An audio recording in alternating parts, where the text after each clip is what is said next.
الرحمن الرحيم. أنا اسمي أسماء سمير، صف الخامس الابتدائي تحت إشراف الأستاذ علي أحمد أبو العزيز. من دوائر سروري وامتناني أن أقدم لكم هذه القصيدة وهي بعنوان أنا اسمي فلسطين.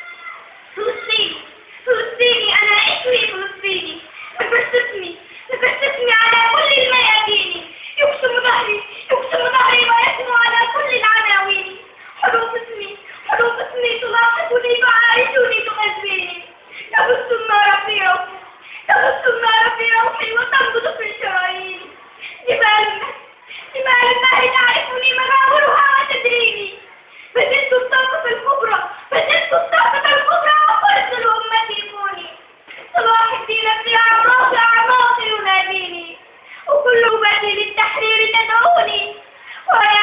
وراياتي التي طويت على ربوات حصيني، وصوت مؤذن الأقصى يهيب بنادي.